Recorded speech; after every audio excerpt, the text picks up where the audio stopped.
Welcome to True Crime with Strategic Eyes.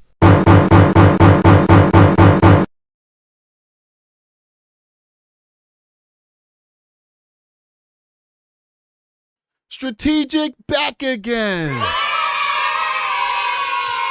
So I wasn't going to do this show tonight. I didn't even know the show existed, man. That shows you how terrible I am at keeping up with things. That's why I say here on True Crime with Strategic, we never break news. I'm just too busy, man. I don't have time to stay up on this stuff.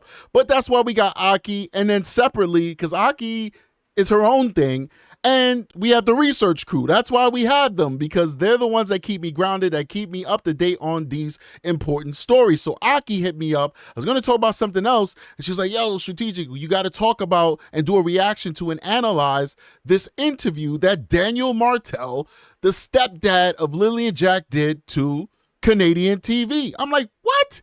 This guy did an interview to Canadian TV and I didn't know about it?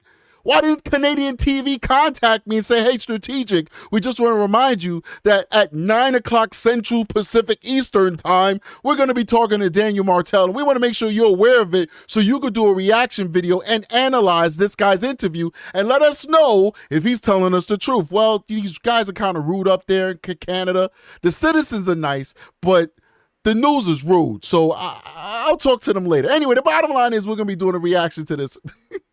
I know I'm corny, guys. I can't help myself. Dad jokes, whatever. Anyway, we're going to do a reaction to it. This is serious, though, seriously, because these two beautiful little kids are still missing. Nobody knows where Lily and Jack is. What we do know is that we haven't found a body. There's no sign of foul play, bloody clothing or anything like that. There's nothing like that out there. It's just what these two people tell us. One of them is very vocal, which is Daniel Martell, who's the stepfather. The mother is in hiding. Nobody knows exactly where the mother is. There's rumors. She's staying with family, whatever. Nobody knows, right? The only person who's talking is a person that most people would consider a prime suspect. Not that he's guilty of anything, but he's a prime suspect because he's one of the last people to see Lily and Jack, and he's also not blood related to them, right? People never want to believe that the mother has something to do with it in these type of cases, but it could be possible that the mother has something to do with it, but we don't know. We really don't know. We have no evidence so far that the mother or the stepfather had anything to do with Lily and Jack disappearance. What we do know is that there was a home where 2 adults was in there and 3 children. 2 of those children allegedly left the house on their own and are now gone. What is also not spoken about is that there were other adults on the property. Apparently there's a trailer and might be some other residents that's on the property. And I believe there was maybe 2 additional adults, one of them being the grandmother, the mother of Daniel Martell, who was also on the property. I got to look into that. I don't have much information. It's so hard to come by information on the story because culturally in Canada, they don't really talk about these cases because their law enforcement frowns upon it. They have very strict laws about speculating. If you speculate too much and you cause some type of harm to somebody, oh man, they're going to come down on you if you live in Canada. Strategic does not live in Canada, so please keep that in mind. But the culture is let the police do their job. Police are going to give you very minimal information and we're on it. We'll get through it. We'll solve it. Okay, great. But that's not how we do in the rest of the world. The rest of the world kind of feels like, hey, there's 2 beautiful kids that are missing.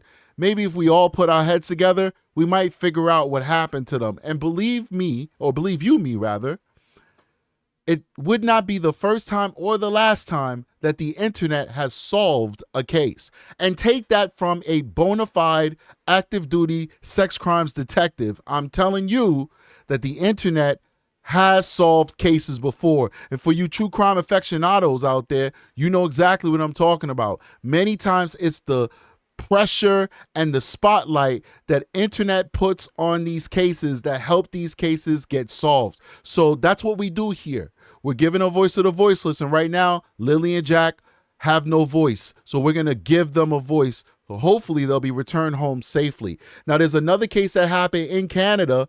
The name escapes me, where a young child went missing. The mother kind of posted some crazy Instagram and TikTok messages and stuff like that, and it wasn't looking too good.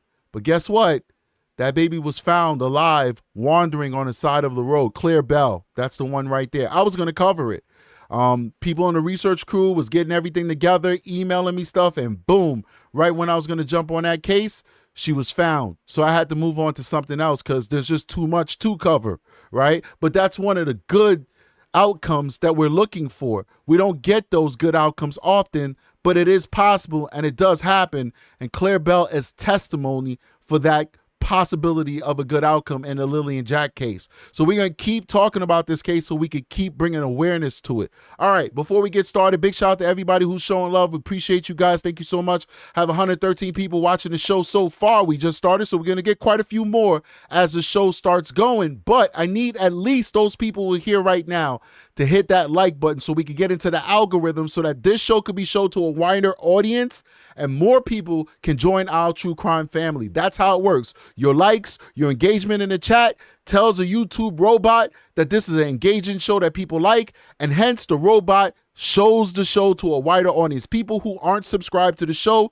get this show in their feed and have the opportunity of joining our community. So that's why we ask you for your likes, and we hope that you will help us in that endeavor. Lastly, before we get started, I am an active duty sex crimes detective. What does that mean? That means I'm still working as a sex crimes detective. I work for a very prestigious agency. I work big cases, and I'm taking the time to come on the internet and to help navigate you guys on this true crime landscape so you can see it through the eyes of a real detective, okay? So big shout out and respect to everybody who's doing this who may be retired, but there aren't that many of us on YouTube who are still working, and I'm one of them. So I'm on here going through this for educational purposes, okay? We're going to try our best to follow all of YouTube's terms of service. We're going to try our best to be respectful of the content. We might crack some jokes here and there because I'm a silly person, but I'm very serious about what I do, okay? So that message right there was not for you guys, but it was for the YouTube gods so that they can monetize this video. That being said, ladies and gentlemen, let's get started with this analyzing / reaction. All right, this is Daniel Martell, one of the last people to see Lillian Jack. Let's see what he has to say. Truth, I didn't kill Lillian Jack. It's been 6 weeks now since you've seen Lillian Jack. I just want to ask, how are you holding up? It's been a long 6 weeks. I know that everybody basically in the world at this point is always wanting to know like what happened. It's been from sadness to anger at this point. And I know the RCMP and major crimes are working around the clock trying to piece everything together, and I'm grateful for that. But it always leaves the question, 6 weeks has gone by, and we know at this point they're not in the woods, and where are they? Did you feel in the beginning that they suspected you? Of course. The stepfather was always a prime suspect right off the beginning. You felt that from the beginning? Yeah. But you don't feel that now? No, I don't feel that at all. I asked for the lie detector exam, the polygraph exam. I gave them my phone. I told them I, do drug tests because there's a lot of rumors online about a drug party. Mm-hmm. I know the person that said those rumors, and it was just to take the heat off themselves. Was there any kind of party? Now, so this is troubling for me. Like, this guy talks very vaguely, and I'm not holding that against him because he might be counseled by his attorneys to talk like this. He might also be instructed by law enforcement to talk like this. And as an American, I'm also being mindful that he lives in a different system than I live in, okay? He may talk English the way I talk English. He may be a close neighbor to the United States of America, so there's a lot of cultural things that we share, but he lives in a different culture. Culture, yes, but a different country is what I wanted to say, that has different rules. So I'm wondering, why is he talking so vague? Because he says this person made that rumor up on the internet, because that's where the rumor started. I don't know who started it, but I heard that rumor too multiple times, that there was a drug party the night before, and maybe they were selling these. There's all kinds of stuff that come out, and people always, it amazes me. And it's good people that sometimes will engage in this. Very good people. But for some reason on the internet, people kind of like, they just go to the lowest common denominator. So it's like, oh, there was a drug party and, they were probably trafficking the kids and selling them to the highest bidder. And it's like, where do you get evidence of this?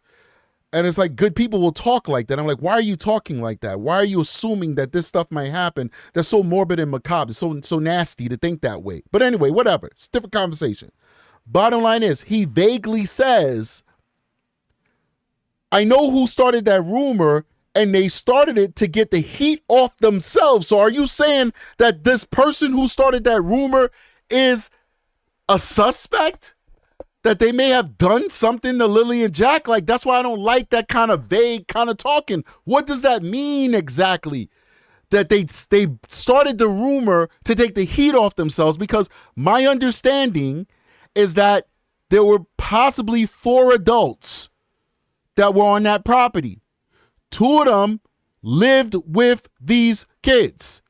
The other 2 lived on trailers or shacks that are on the property. Are you referring to those 3 other people other than yourself? Your baby's mama, your mama, and I think it's the brother or something that lives on that property? Who are you talking about? But anyway, let's keep going. No. Was there any kind of gathering that No. someone might have thought was a party? No. There were no people at the house? No. Not the night before. Okay, you mentioned you offered to take a polygraph test. Yeah. Did the RCMP take you up on that? Yes, it did. And how did that unfold? That unfolded in my favor. They obviously know I wasn't lying about anything. So they said, yep, great, thank you, come in Yeah. for a polygraph test. Yeah, it took a little while to set up. And When did you do that test? You see how he's describing it? It took a little while to set up, but I don't know. Like, I don't know, is this guy like bilingual or something? Because he's not speaking English the way that we relay English in the States, at least. Maybe this is how Canadians speak English. No disrespect to my Canadians. I'm not saying it in a disrespectful way. It's like, an American is very straightforward. They said, yes, I took the lie detector test and I passed it. That's what they would say. I passed it. They wouldn't say, yeah, it worked in my favor. Yeah. We would say, yeah, I took the lie detector test. I passed it flawlessly. I did not lie on anything. They saw that I was 100% truthful. I didn't lie. Let's go back. I want to make sure I'm listening to what he's saying correctly. Let's do this again. That unfold. that unfolded in my favor. They obviously know I wasn't lying about anything. So they said, yep, great, thank you, come in Yeah. for a polygraph test. Yeah, it took a little while to set up. And When did you do that test? I don't know the exact date, but that would be at least 3 weeks ago, probably. So roughly 3 weeks after the disappearance. Yeah. And I think most Canadians wouldn't have any idea what's involved with that. Can you describe the process? You go in and just tell us right from the start. I want to hear we that go one more in. time because I want to digest what he's saying. I'm hoping I'm not annoying any of you guys by playing this back again, but I really want to digest how he's saying it because it's not definitive to me. Is it definitive to you guys? Do you guys feel like what he's saying is definitive? We're not talking about accents here. We're talking about words, the words that he's using. All right. Does he sound like he's giving us a definitive answer that he passed the lie detector test? How do you feel about that, chat? Let's listen to this again. Okay, you mentioned you offered to take a polygraph test. Yeah. Did the RCMP take you up on that? Yes, it did. And how did that unfold? That unfolded in my favor. They obviously know I wasn't lying about anything. That unfolded in my favor. They obviously know that I wasn't lying about anything. So they said, yep, great, thank you, come in Yeah. for a polygraph test. Yeah, it took So first of all, this interview lady sucks because you should be looking for a definitive answer. Instead, she gives a greeting. So they say, yep, thank you for coming in. That doesn't answer the freaking question. Or rather, that's not the question you should be asking. Oh, they said, thank you for coming in. No, you should ask them, did you pass the lie detector test? I mean, where do they find these people sometimes? Are you a reporter? Reporters are supposed to ask these questions. That's like me going through an entire interrogation and not asking the subject, hey, did you do it? Listen, I can bullcrap with a perp for hours, but as long as you don't ask for an attorney, before we get out of that room, I'm going to ask you, did you put your hand on this? Did you put your pee-pee there? Did you do this? Did you do that? If I don't ask those questions, I didn't do my job. How do you not ask this guy, did you pass the lie detector test? She asked him, yup, they asked you, yup, thank you for coming. What do we care about that? We don't care if they thanked him for coming. We want to know if he passed it. Anyway, let's keep going. Took a little while to set up, and When did you do that test? I don't know the exact date, but that would be at least 3 weeks ago, probably. So roughly 3 weeks after the disappearance. Yeah. And I think most Canadians wouldn't have any idea what's involved with that. Can you describe the process? You go in and just tell us right from the start. We go in. Describe the process. Where's Katie Couric, man? We need Katie Couric. She wants this dude that's possibly a perp. We don't know, okay? Because the police did not come out and say that he's not a subject of the investigation, all right? She's asking him to describe to us the process of the lie detector's test. Okay, yeah, because that's important, right? Yeah, we got two missing little kids, a boy and a girl, and it's important for us to know how a lie detector test is administered. Let's keep going. Sit down in a big, comfy chair, and they have multiple sensory pads. You have them underneath your forearms, you have them underneath your butt, and you have them underneath your feet with your shoes off. You have a sweat gland on one finger. You have a measuring instrument for blood flow that goes in and out of your hand. And you have a cuff on your arm for blood pressure to measure your pulse. Were you nervous? Yeah, I was extremely nervous. Especially with the first question they asked you, did you kill Lily and Jack? That was the first question they asked you. Yeah. This is the worst interview I've ever seen in my life, yo. Like, it sounds like she's like interviewing like an Olympian who just came back from the Olympics. Like, so explain us the process of like, what was your inspiration for winning the gold medal in the track and field? Like, oh yeah, were you nervous? Oh my God. Like, she sounds like she's interviewing an athlete or a star. Like, Tom Cruise, your last movie was really awesome. Like, when you did the whole airplane scene, were you nervous? Like, are you kidding me, man? Am I the only one who's like, really like, just looking at the absurdity of this interview? Am I the only one? Tell me, guys, because maybe it's the Celsius. So I don't know. But I'm not impressed. Let's keep going. What went through your mind when someone's asking you that question so point blank like that? Your mind has a massive release of chemicals, I guess you would call them. It's like your stress levels just astronomically through the roof, and your body doesn't know what to do, because it's not every day the way you're hooked up to machines in an interrogation room where someone asks you questions like that. What other kinds of questions did they ask you? All the questions pertain to the death of Lily and Jack. Are you accessory to... All right.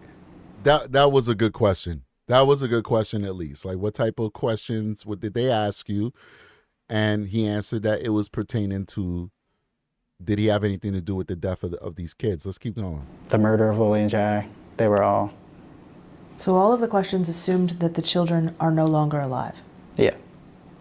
There were no questions at all about, did you take them somewhere? Could No. they be somewhere? No. The police have done a number of... So that was a good question, too, because that basically lets us know that the police, they're not looking for Lily and Jack as they are alive. They're investigating this as a homicide. This is very important. Polygraph tests. They've done 53 formal interviews. Do you know who these people are? Yeah. That's a lot of interviews. It is a lot of interviews. A lot of them are my family, people that live in the area.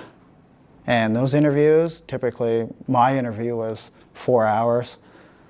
And a lot of the interviews from my family were 1-2 hours. So there's a lot of time taken up, and they ask detailed questions.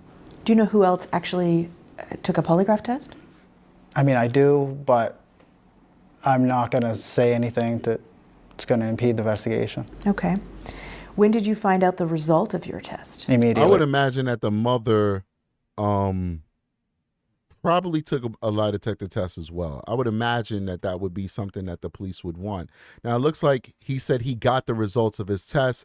Maybe now they'll talk about and say definitively whether he passed or failed. We know he's not going to say he failed, because then this would be news all over the world. But let me bring it back. Let's listen to it. When did you find out the result of your test? Immediately, right after. What did they say to you? You did a good job, you passed. Finally. And how did that feel? Good. Finally, we got a definitive answer. Finally, we got a definitive answer. Let's keep going. Did you feel that there was any further suspicion on you after that point, or was that sort of conclusive? No, that was really when I seen the turning point for it's starting to taper off with investigators. Do you know if Malaya has taken one? I don't know if I can say it, but I will anyway. Yes, she did take one. Okay, she took one. Do you know the result? No. IRCP weren't allowed to tell me I asked. You said you feel like everyone in the world wants to know what happened to Lily and Jack. Yeah. Why do you think that is? Why do you think this is getting so much attention? Well, just the mysterious and nature of everything and how strange everything is. Right. And so I give him a lot of credit for this because he gets it. There's a point this way. It's like opposites for me, because that's really where he's at to me. I'm going to have to find the settings and see if I can switch it around so I'm not like going like this. But anyway, he gets it. He gets it. You heard what he just said? Of course the whole world wants to know what happened to Lily and Jack. Not just for the fact that they're beautiful little kids that are missing, but for the fact of how mysterious this is. These kids just up and disappear, and we're all sitting there like, where did they go? And then we have these strange people, and listen, there's no disrespect to them, but they're strange to most of us, all right? And they have no answers. And it's like, well, how do your kids just up and go somewhere and you don't know? You know, how does this work? You guys live in the mountains. I mean, I'm not going to say that they live in total seclusion. There's people around them. There's houses not too far away, but it's not like they live in a big bustling city where you could just grab somebody and duck into a train or on a bus and then they're gone in the wind, or throw them in a car. This is like, how would an abductor know that these kids would be out of the house at that time? This isn't, this is not a situation where somebody would typically just be lingering around. So of course we would care. And so I appreciate him saying that he understands why the whole world wants to know what happened to Lily and Jack. Now, it's very interesting. He said that he passed. Now, we all know that lie detectors are not 100%. They can be defeated, but it takes a certain type of person to be able to defeat a lie detector test. So I'm inclined to believe that if he took the lie detector test and he passed it, it's highly unlikely that he had anything to do with the disappearance or possible homicide of Lily and Jack. That leaves 3 more people, the mother being one of them. The mother being one of them. So my question is, what does the mother know? What is her status? And did she pass or fail her lie detector test? Let's keep going. The RCMP, I mean, they have to keep a tight lip on everything, but there's a lot more that meets the eye with the case. Is there something that you think the public doesn't know that you can share, that you want the public to know? That's a hard one because I don't want to impede the investigation in any way. It is still a missing persons investigation. It hasn't pivoted to any type of criminal investigation. But the kids were seen the day before. I know a lot of people didn't know that. I still see a lot of stuff online that the kids could have been missing for days. They were out of school for days, and they were seen in the Glasgow area on camera the day before this appearance in the afternoon. Where was that? I don't know if I can say that, but it was near the Highland Square Mall. Was it with you? It was with me, Malaya, and Meadow, and Lily and Jack were there too. And are the police aware of that? the police were aware of that since. Do they have that video? Yes, they do. I also talked to my coworker in the parking lot as well, and he verified that with investigators as well. Okay. So, but we've known that for a while, so I don't, he's not just, he's talking to the whole internet, and, different channels are going to have different facts, but we've known here, and most major channels have known and reported on the fact that these kids were seen the day before their disappearance. I do have to say that this case has a lot of trolling internet creators, I could say, if you could call them that. These people, they're not look, they're not creators. I'm a creator, okay? Grizzly is a creator. Plunder's a creator. We're people who come online, we show our face, we don't hide our face. Not saying that's a bad thing. Some people like to hide their face. No knock. I'm not saying that. And when I say hide your face, I mean like behind the camera, like you're not showing yourself at all. Like you're just audio over. I guess those could be creators too. But we're creators. We're coming out. We're doing our thing where you can see us, right? There are some people that are just editors, all right? And what I found is with the Lily and Jack, because it's a popular story, there are editors that will just put news clips together and they'll put very outlandish titles up there, very salacious titles that are unfair to him, to Malaya, to Lily and Jack, to all involved, to RCMP, to Canadians, to whoever. Put these salacious titles up there just for clicks and views. On the lower end of the scale, they're not saying anything damaging. They're just rehashing information that's already out there and just retelling it, AI. On the far end of the scale, they're making up allegations that aren't true. I think he's watching a lot of that because for the most creators, the people who actually take pride in their work that are not out here just for clicks and views, we're doing our best to be fair in the story. We're just trying to find out what happened to those kids. But I will have to say and understand where this guy is coming from because there's a lot of rubbish on the internet right now pertaining to Lily and Jack. And it's so unfair because it takes the attention away from the most important thing, which is finding out what happened to Lily and Jack. It really is unfair to these kids that you have a lot of people on YouTube that are really just trying to milk this story for their own personal gain. And you'll see them. There's very small channels. Some have 1,000, 2,000 subscribers, 50,000 views on their Lily and Jack. And if you produce something that's really riveting and you have 50,000, 100,000 views, you're not going to have 1,000 subscribers. That one video with 50,000 views would net you 1,000 subscribers right there if they like what they see. The reason why there's 1,000, 2,000 subscribers, but 50,000, 100,000 views is because the content is trash. It's just clickbait. So people click it because of the title and the thumbnail. And when they actually watch it, they realize it's trash and then they move on. And there's a lot of that with this Lily and Jack case. But anyway, let's keep going. For all the speculation, they were gone days ahead of time or they were seen the afternoon on camera before the disappearance. Why do you think the police are asking for video dating back, days before that? Well, the reason for that is they want to see the traffic of the vehicles on the roads in the area, right? Maybe vehicles that were traveling that area a lot over the last few days prior to hand, or vehicles that, weren't seen in the area, or vehicles that were seen in the area, like local people that are, making frequent trips past the house, or which it's all considered evidence. I mean, the more pictures and videos is the better. They say they have hundreds of hours of video. Mm-hmm. Do you know if they found anything on those videos? I think it was up to 2 weeks ago, they had footage that they examined for evidence that was 8 kilometers diameter out from the house. So that was after a month. That's how long it took to get footage and review it 8 kilometers out. So but what's on the video? I don't know. I'm only limited by what they tell me. How often are they in touch with you? Investigators now, I'd say maybe once every 5 days. And usually I'm the one who calls or messages them.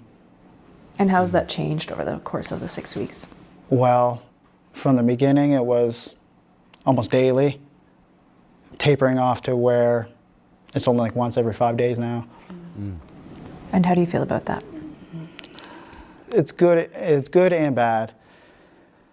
I mean, I like to talk to them in person about any little small details I come up with or anything I can try to bring to their attention which may help the investigation. So I don't get to see them often, so it's... Right. So somebody made a good point. Mo Roma says that and I don't know if this is true because I'm not from Canada. I don't know how the laws work out there, but he's not the husband of the mother. He's not the legal guard, the legal father or adoptive father of these two kids. So in America, once it's kind of like determined that he's not a suspect and it's been made clear that the mother is not involved with him anymore, then he would not be privy to much information because these aren't his kids technically. I don't know how Canada works though.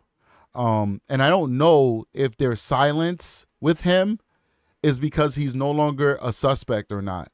But if he's telling the truth about passing the lie detector, which there's no reason not to believe him, I'm sure that the RCMP would have come out and said, oh, no, don't believe the hype. We didn't tell him that he passed it or whatever, da-da-da-da. I would hope at least. Maybe they wouldn't.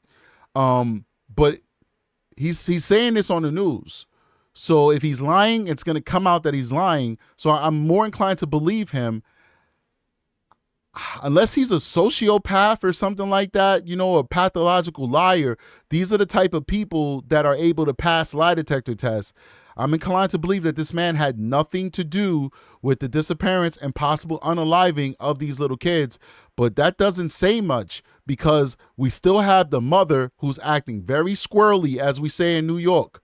She's acting real suspect, as we say in New York.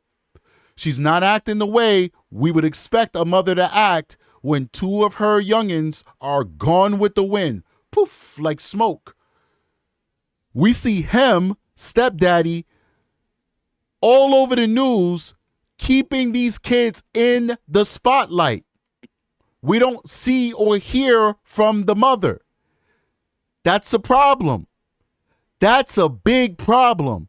So I'd like to know what her lie detector results are. Let's keep going. Let's call her and figure it out. No, I'm just joking. Do not call that lady and bother that lady. Do not do that. I was just cracking a joke, came off the top of my head, but I don't like it. It's an inappropriate joke because there's going to be some wingnut out there who's going to say, oh, I'm going to call her because Strategic said call her. No. No, no, no, no, no, no, no, no, no. Leave all parties involved with this alone. And if you do contact these people, I hope that those Canadians come and give you some justice because you hopefully, I think you might be breaking a law in Canada. Let's keep going. Always over phone or messaging, and it's hard to really convey what you want to say when you're not in person. But then I also know the eye's not on me. The investigators don't see me as part of the disappearance. How do you know that? Well, when you're going from daily to tapering off every 5 days, I mean, I already gave them everything on my phone. I'm the one who originally said, here, take my phone. We'll go through all my banking information. We'll go through all my stuff on my GPS from Google. And you were offering all that up right from Yeah, the I beginning. offered everything. And why were you doing that?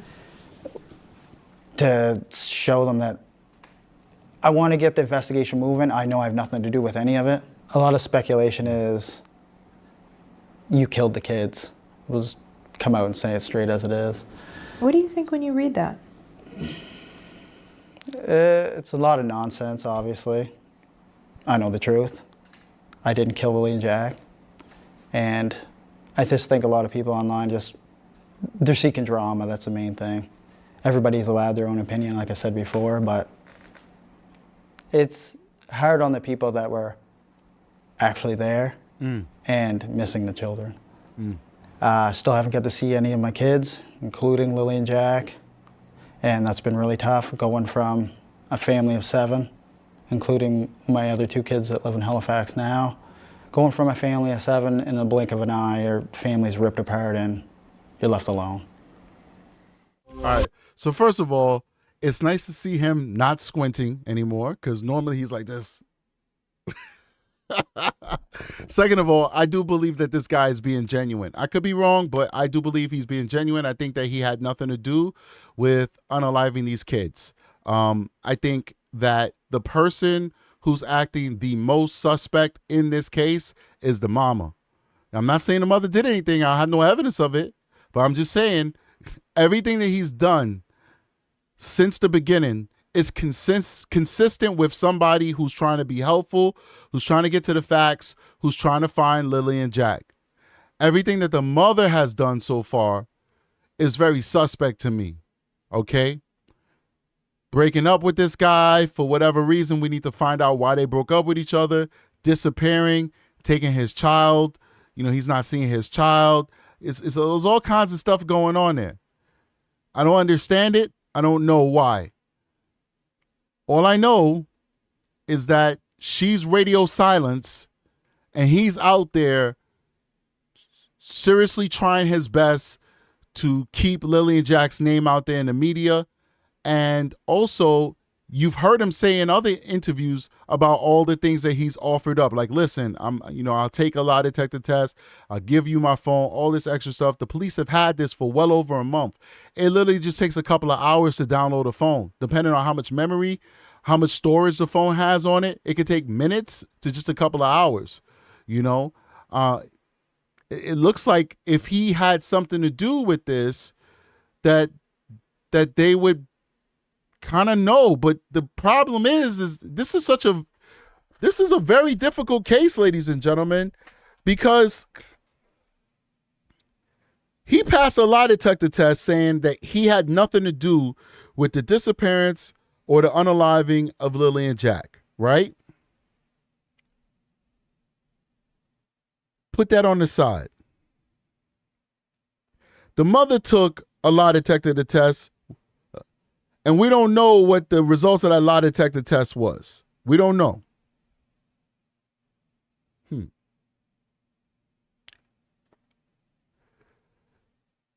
He was in the bed with the mother during the time that Lily and Jack disappeared, which means that if the mother had something to do with Lily and Jack's disappearance, he would have witnessed it.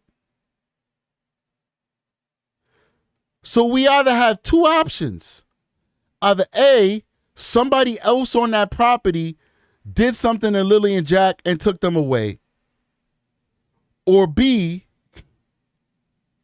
they really did get kidnapped by some unknown person. Because if the mother had something to do with Lily and Jack disappearing, he would have witnessed it, and he would have failed the lie detector's test.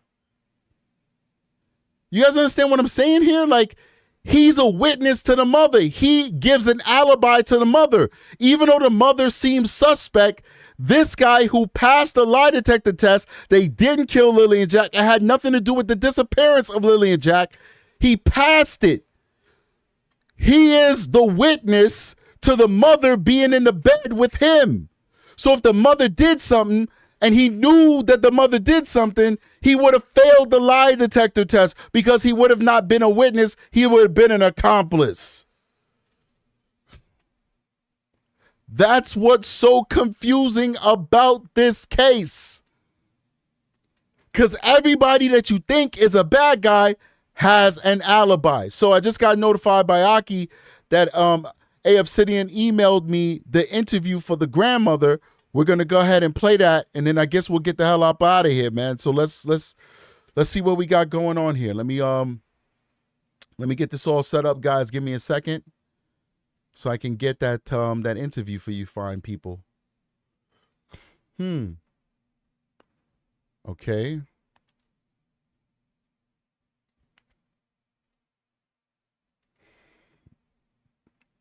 All right. My heart All tells right, give me a second. these babies are gone. All right, give me a second. We're going to hook this up. Grandma talking. All right, let's bring this over here. And listen, so this is the grandmother right here, ladies and gentlemen. Let's see what grandma has to say. My heart tells me these babies are gone. My heart tells me that.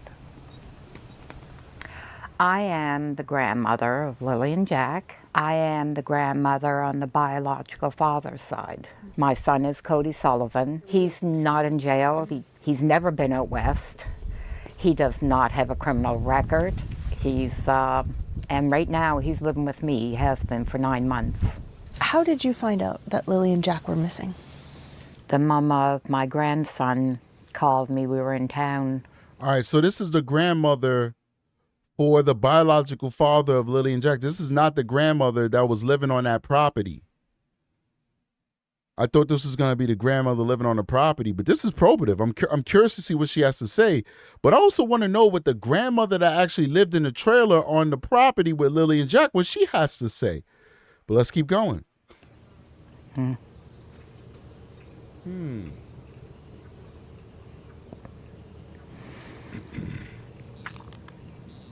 She asked if I heard the news. She sent me the article that was on Facebook showing the kids missing. I couldn't call Malaya yet, so I waited till we got home. And I called, well, I didn't call her, I texted her. And she told me that, yes, that the kids were missing, that they've been missing since this morning. I was in a state of panic, shock. But I just got to say, she has a very beautiful property, beautiful yard. You see those beautiful plants? I love it. I love landscaping. in the back of my mind, I kept saying, well, they'll find them. I mean, I'm assuming that they'd find them. So I told her, well, we'll head out first thing in the morning and help with the search. It was around between 3 and 3:30 in the morning.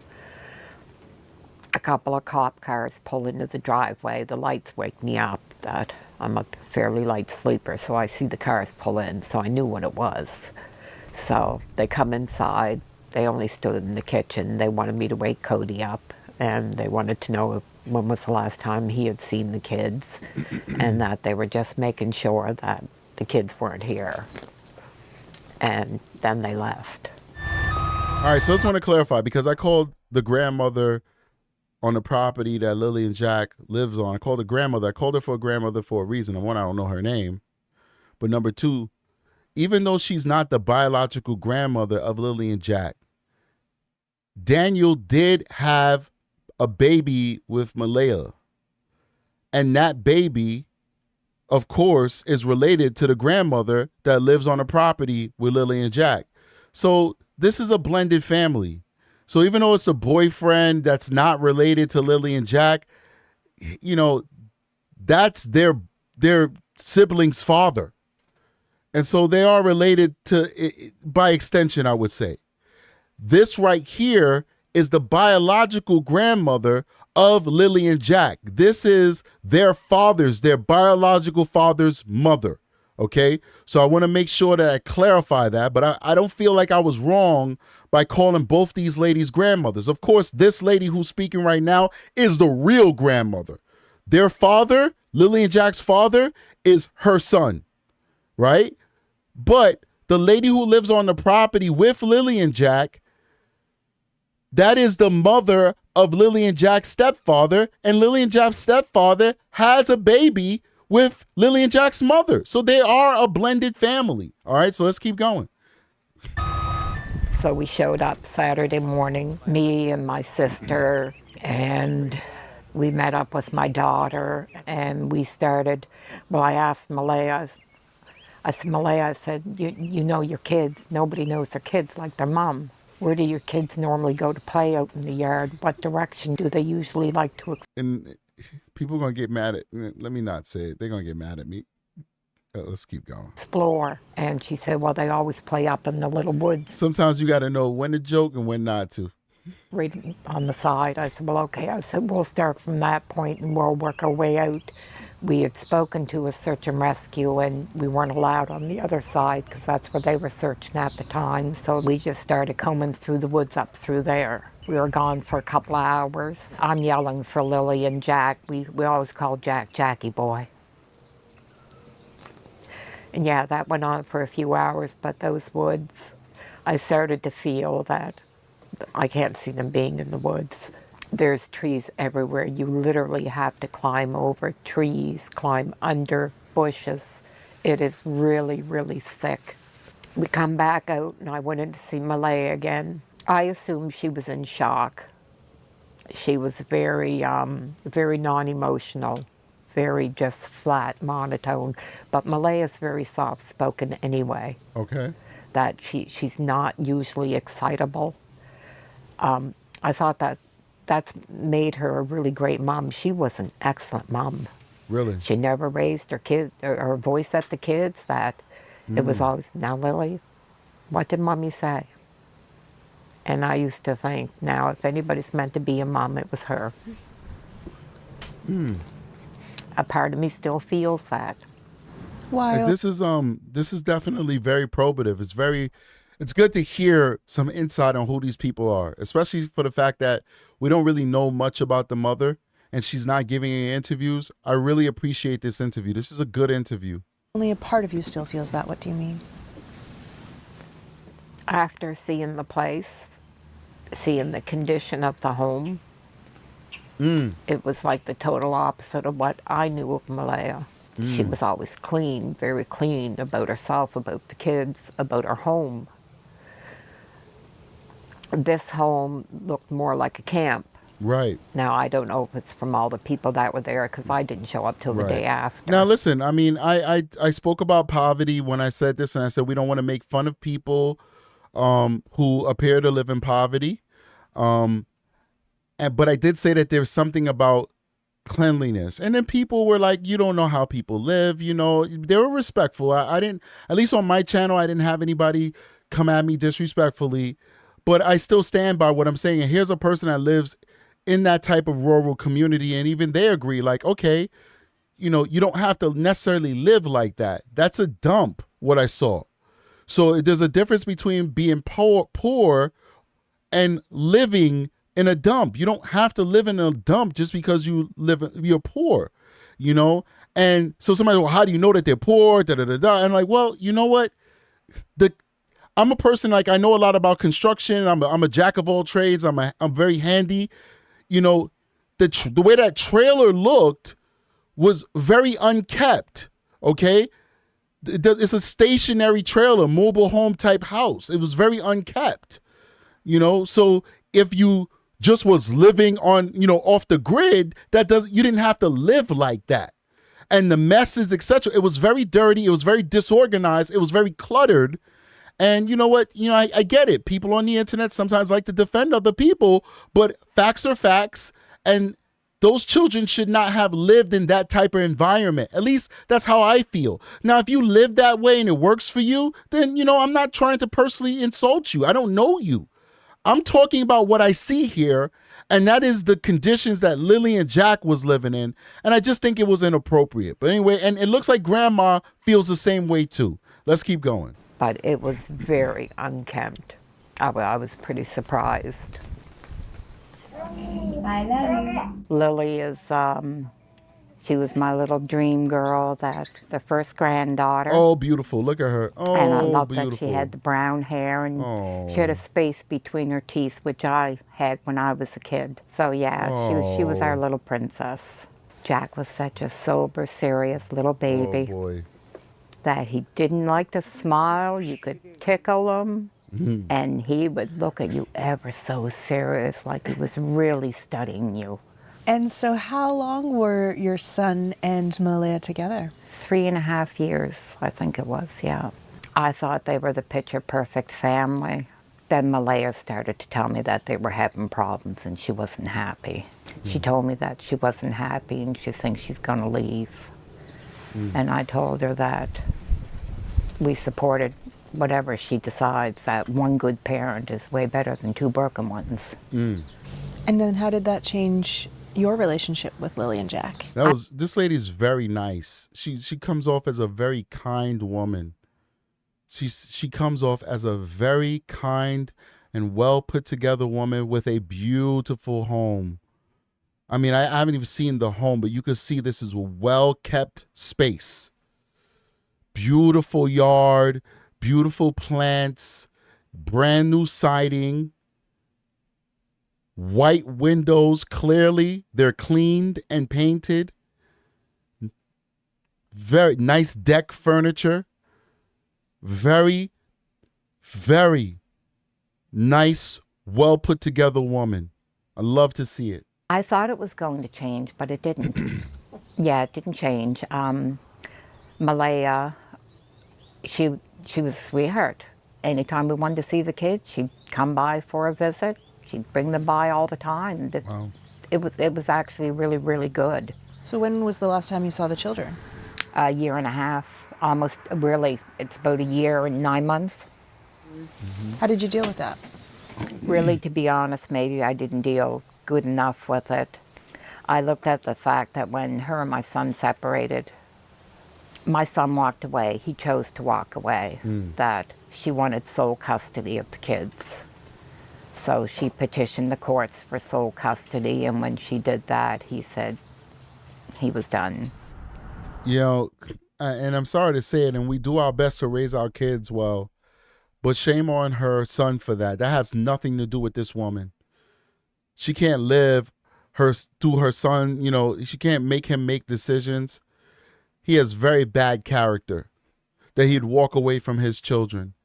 I dare say he's a piece of shit, and I don't even know him. But just this is his mother saying that. I didn't pull this out my booty hole. This is his mother saying that. His mother said that once she said she wanted full custody, he said, I'm done. She can have him. I don't care. That's sad. No father should ever do that. No father should ever abandon their children.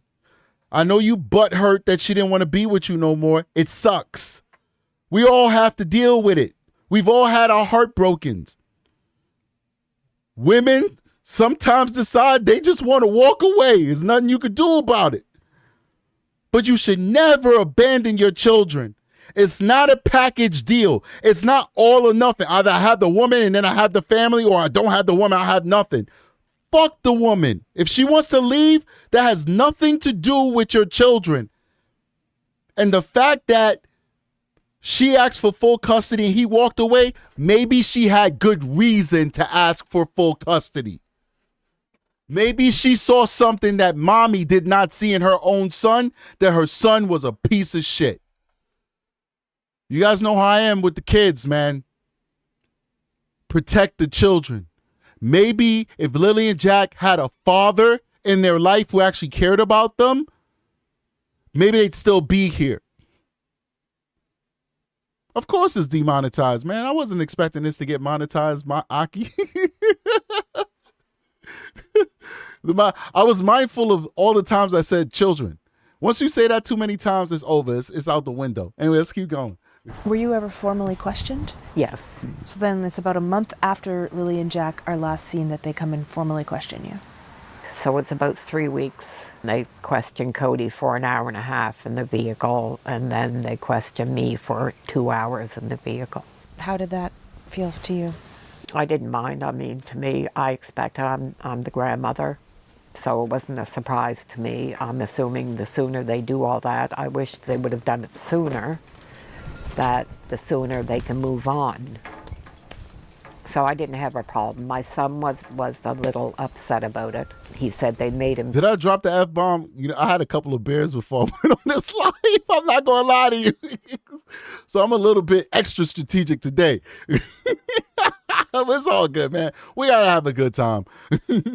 This month is already going to be terrible because they demonetize like 90% of my shows. So, you know, we gonna get $5. Oh well, we'll go buy some ice cream.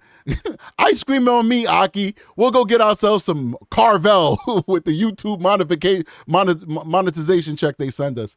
They really decimated the show this month, and I don't know why, because you guys know all we try and do is just give a voice to the voiceless. Like, we're not out here doing nothing crazy, but they really decimated the show. So big shout out to everybody who's a member and who's a part of our Patreon. We do appreciate you, because true guys, in all honesty, they decimated the show this month. 90% of our shows were demonetized, and the shows that they did remonetize after we appealed, they had already reached their peak, so they only had a couple of dozen views or a couple hundred views after they decided that they were going to monetize it. And when they, not to get off this show, but just to give you guys some insight on how YouTube works, when you appeal a demonetization and it takes them a week to review it from a human being, and then they say, no, we were wrong, we should remonetize this, you don't get compensated for the views that they demonetize. It starts at that moment. And so, you know, basically, we're not breaking even this month. I'm going to have to use my salary, my check from work to pay for the bills of this show. And that's screwed up, man. That's messed up. Because you guys are doing your part. You're watching the content. You're supporting the channel. It's YouTube that can't respect creators that are trying to do something good on this platform, which is cover stories like this. But anyway, let's keep going. He did something wrong, and he said he hadn't seen the kids in 3 years. So he was a little upset about it, that he said that they really come at him hard. They wanted to know what her favorite color was, and he said, they were babies when I seen them last. He said, she was just learning what she wanted to figure out to eat. I don't know what her color is. So yeah, he was pretty upset. Have they ever talked to him again since then? A couple of days ago, they had contact, and they told him that they weren't looking his way anymore, that everything was fine. And have they ever given you any information? No, it's always the same thing. Which is what? They've got everybody on it. They are looking at all avenues. They can't divulge any information that could compromise their investigation. It's the exact same words. Why are you so sure they're not in the woods? I have children. I have grandchildren. And I see what kids are like through the woods. There's no reason for any child to wander deep into the woods. There's just not. I think somebody hurt these kids. I think somebody hurt them. You don't sound very hopeful. No. Our last day searching on Monday and seeing the woods and seeing the searchers and everybody everywhere. There's no way those kids are in the woods. Wow. There is nothing more pure and innocent than a 6 and a 4-year-old. And they deserve so much better than what they got. Yeah, this is very sad, but it's also just her being raw and just being honest. And I think most of us can agree with what she's saying. That it's highly unlikely, rather, that that these babies are still with us. Man, big shout out to A Obsidian, who definitely helps us behind the scenes. By throwing some really good videos and sources at us, and we appreciate you. And she's also a moderator inside of the chat. She got upgraded. She's a permanent moderator now. We do appreciate the work that you do, A Obsidian, and the support that you give our channel. Big shout out to everybody who joined us today. Thank you so much for supporting this channel. It's very difficult as a small channel to try and break through that algorithm. I do apologize for my potty mouth. Today was a long day doing a lot of gardening with mommy and all that stuff. We're really trying our best to make the house beautiful for the summer. So it's a lot of work, and we're not rich people, so we can't hire all types of landscaping people. We got to do it ourselves. So I worked really hard, and I had a burger, and I drank a couple of beers. So I'm sorry. I'm just a little excitable. So it made me curse a little bit, which I shouldn't. So I apologize for that.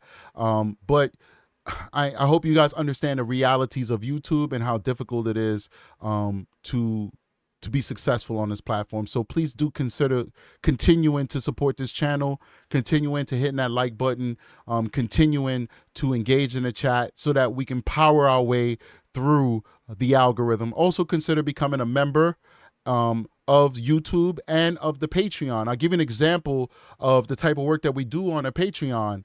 I dropped a video on Tyler Perry talking about the text messages that Tyler Perry had, and he's being sued for, and so forth and so on. But that was not the full video. That was a small part of a larger video that I did on Patreon.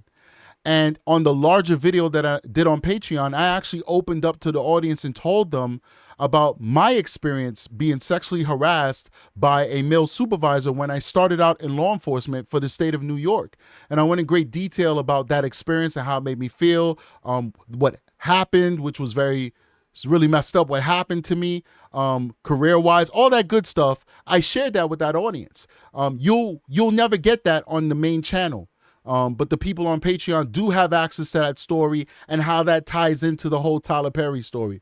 And the jokes that I made about the Tyler Perry thing that I did not include on the video that you ended up seeing on YouTube. I also do that on the membership as well. We do members only lives where we'll oftentimes record pre-produced videos live for the YouTube members. And then I'll cut out the actual content that I want for the main channel, but you guys will not see that. So that happens on the Patreon and the members. And what I do is some videos will only be for the Patreon that the members will never get, and some videos will only be for the membership on YouTube that the Patreon won't get. So in order for you to get that full experience, you have to subscribe to the membership as well as to the Patreon. But if you're just a part of at least one of those exclusive communities, you get to see a part of the Strategic Eyes show that you don't see on the main channel. I'm more freer though on Patreon because there's no censorship on Patreon, whereas there is censorship on YouTube. Okay, whether you're doing it for the members or not, there's going to be censorship on YouTube where there's no censorship on the Patreon. So that's the only way we stay afloat, guys, because when we drop videos like this video today, which is, we have 300 and some people, we had almost 400 people while we were talking about Lily and Jack. It's kind of dwindling now because I'm ending the show and people are getting the hell up out of here. But this is going to be demonetized. Now, I'm going to take credit for this one. This one's my fault that it's going to be demonetized because I cursed a few times. But most of the time, we're not cursing. We don't curse on this channel. It's not a channel where we are party mouthed, okay? And we still get demonetized. So we're going to get no revenue from this show. This one's my fault. I'll own that one. But it's just in a long line of shows that are demonetized by YouTube. So the only way we stay afloat is from the members and the Patreon. And we appreciate you guys who are willing to support us in this manner. And just understand that I don't think that there's like, sometimes I feel that way, but in all honesty, I don't believe that there's some cabal in YouTube that just wants to hold my channel down. I think that there's an algorithm, and the algorithm is programmed to pick up on certain things that they feel will make a channel successful. My channel is raw, and YouTube does not like that. They don't like people who are raw. They like scripted people, all right, that is safe. And there's nothing wrong with that. I am subscribed to many safe channels, and I enjoy the content that they put out. But I'm too risky for YouTube. So the algorithm that's programmed to connect the dots on those values to say this is unsafe, this is unpredictable rather, they hold channels like mine's down. Because they're trying to sell ads to corporations. And these corporations don't want risky. If you're huge, it's a different story. But when you're small like me, they don't take these gambles. If you're a huge channel and you're risky, no problem. You have no problem being monetized, even though you're saying outlandish things, even though you're cursing, even though you're showing people getting killed, whatever, you will stay monetized because YouTube can make a clip off of you. But when you're small like me, the algorithm is very difficult to navigate. The only way to navigate that algorithm is by hitting that like button, that thumbs up, and by commenting. Because if enough people are showing the algorithm that they like the content, then they'll say, you know what, screw it, you know? Push it through. We'll make some money off of him. He has an audience. That's what they care about. He has an audience. So when we start showing this algorithm that we have an audience, that's when they're going to push this show. So guys, thank you so much for your support. You guys are amazing. I'll see you guys on the next one. Strategic is out of here. I didn't even have the outro set up. Strategic is out of here. Peace.